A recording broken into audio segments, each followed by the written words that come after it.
Chapter 15 of Pride and Prejudice, by Jane Austen. Chapter 15.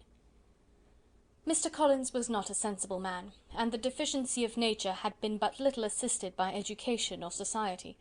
The greatest part of his life having been spent under the guidance of an illiterate and miserly father, and though he belonged to one of the universities, he had merely kept the necessary terms, without forming at it any useful acquaintance.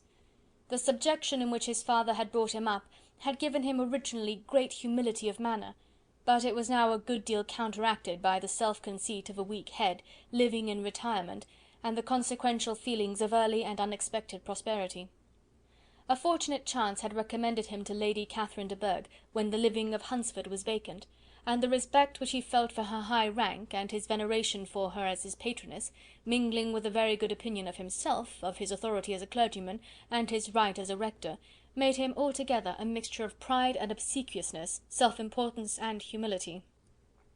Having now a good house and a very sufficient income, he intended to marry, and in seeking a reconciliation with the Longbourn family, he had a wife in view, as he meant to choose one of the daughters, if he found them as handsome and amiable as they were represented by common report.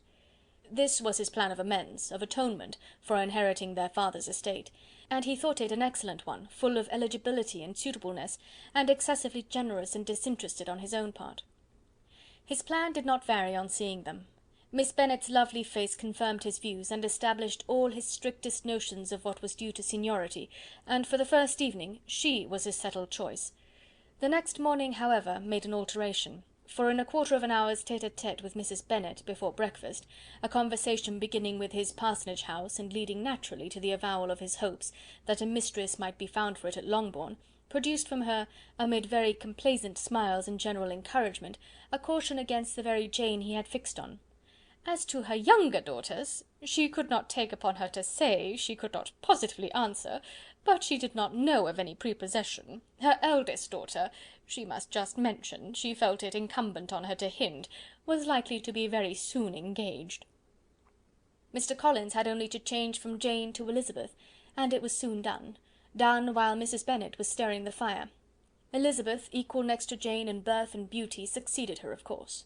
Mrs. Bennet treasured up the hint, and trusted that she might soon have 2 daughters married, and the man whom she could not bear to speak of the day before was now high in her good graces. Lydia's intention of walking to Meryton was not forgotten.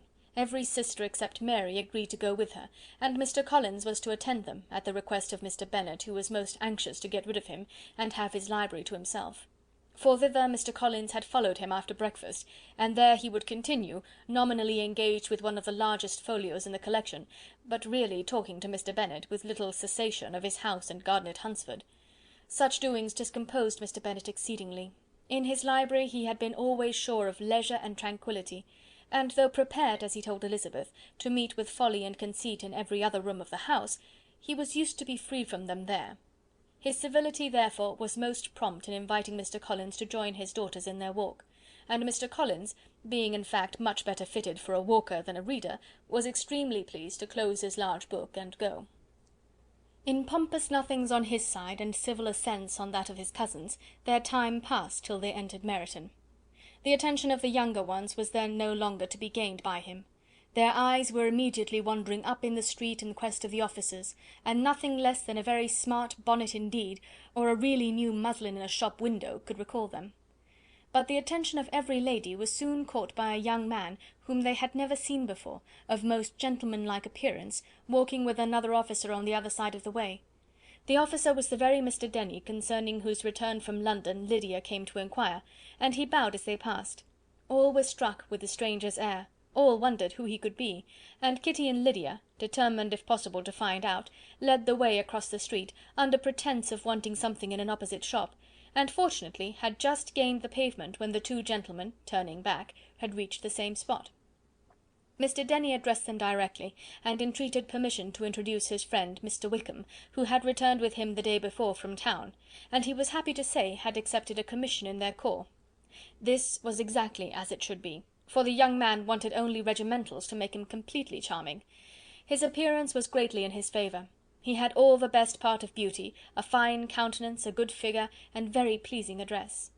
The introduction was followed up on his side by a happy readiness of conversation, a readiness at the same time perfectly correct and unassuming, and the whole party was still standing and talking together very agreeably, when the sound of horses drew their notice, and Darcy and Bingley were seen riding down the street. On distinguishing the ladies of the group, the two gentlemen came directly towards them, and began the usual civilities. Bingley was the principal spokesman, and Miss Bennet the principal object. He was then, he said, on his way to Longbourn on purpose to inquire after her. Mr. Darcy corroborated it with a bow, and was beginning to determine not to fix his eyes on Elizabeth, when they were suddenly arrested by the sight of the stranger, and Elizabeth, happening to see the countenance of both as they looked at each other, was all astonishment at the effect of the meeting. Both changed colour. One looked white, the other red. Mr. Wickham, after a few moments, touched his hat, a salutation which Mr. Darcy just deigned to return. What could be the meaning of it? It was impossible to imagine. It was impossible not to long to know. In another minute Mr. Bingley, but without seeming to have noticed what passed, took leave and rode on with his friend. Mr. Denny and Mr. Wickham walked with the young ladies to the door of Mr. Phillips's house, and then made their bows, in spite of Miss Lydia's pressing entreaties that they should come in, and even in spite of Mrs. Phillips throwing up the parlour window and loudly seconding the invitation.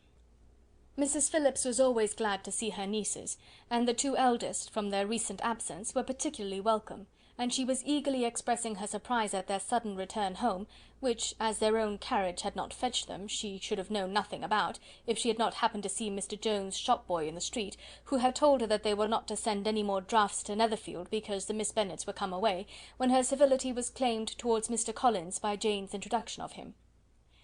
She received him with her very best politeness, which he returned with as much more, apologizing for his intrusion without any previous acquaintance with her, which he could not help flattering himself, however, might be justified by his relationship to the young ladies who introduced him to her notice. Mrs. Phillips was quite awed by such an excess of good breeding, but her contemplation of one stranger was soon put to an end by exclamations and inquiries about the other, of whom, however, she could only tell her nieces what they already knew, that Mr. Denny had brought him from London, and that he was to have a lieutenant's commission in the shire.